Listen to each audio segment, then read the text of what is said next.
Promota aliyekuwa akitembea na Madam Wema Sepetu kwa miaka ya nyuma, tena watu tukiwa tumeendelea kuhifadhi zile picha ambazo zilikuwa zikitrendi sana kwa muda huo. Promota aliyekuwa anasifika kwa jina la PCK, ambaye nafikiri bila shaka ni promota mkubwa sana, akijaribu sana kutengeneza njia na nafasi ambazo za kuwasaidia wasanii kufanya show na kuingiza mpunga mzuri nchi za nje, lakini pia na ndani ya Tanzania. Bwana, nafikiri katika swala ambalo ulikuwa hujalifahamu na ukujua mwamba bwana, hivi katika kipindi ambacho nafikiri tumeweza kuona kwamba hakukuwa na mazungumzo mazuri kati ya Whozu pamoja na Wema, Chibaba na Chimama, Chidadi na Chimami, ambao walikuwa kwenye changamoto fulani ya kuwa na ukimya muda mrefu, lakini kukawa na zile off posting, yani hakukuwa na mazingira mazuri ya kupostiana, kukomentiana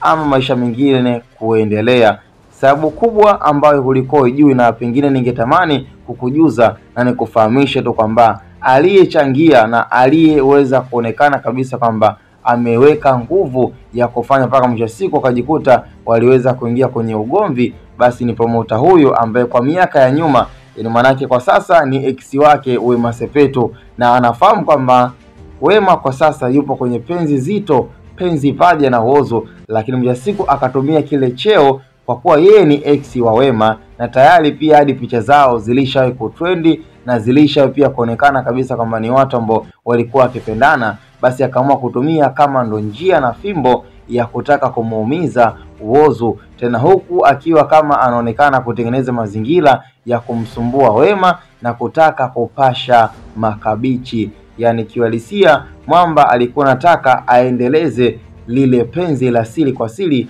kati ya yeye na Wema Sepetu. Sasa kama unavyojua kwa sasa Wema Sepetu yupo kwenye true na yupo kwenye serious couple, serious love pamoja yeye na Chibaba wake Whozu. Sasa nafikiri kwa Wema hakukuwa na tatizo na hakukuwa na shida, kwa sababu ilionekana kabisa kwamba Whozu ameshagundua hicho kitu, na baada ya kuona haikuonekana wazi kwamba labda Wema ndo alikuwa akikubali swala hilo la kutaka kupasha makabichi, bali mwamba ndo alikuwa akiendelea kusumbua penzi hilo, na mwisho siku akajikuta kwamba umeingia kwenye ugomvi ambao nafikiri Whozu alikuwa akiamini kwamba labda pengine tayari walianza kitambo tu kuibia penzi la siri kwa siri, lakini kumbe haikuwa hivi, na ndo taarifa ambayo tuko nayo kwa ukweli na uhakika zaidi baada ya ugomvi uliokuwa umeweka kando Wema na Whozu, Chibaba na Chimama wake. Cha msingi bwana, tukutane kwenye comment in Hatboy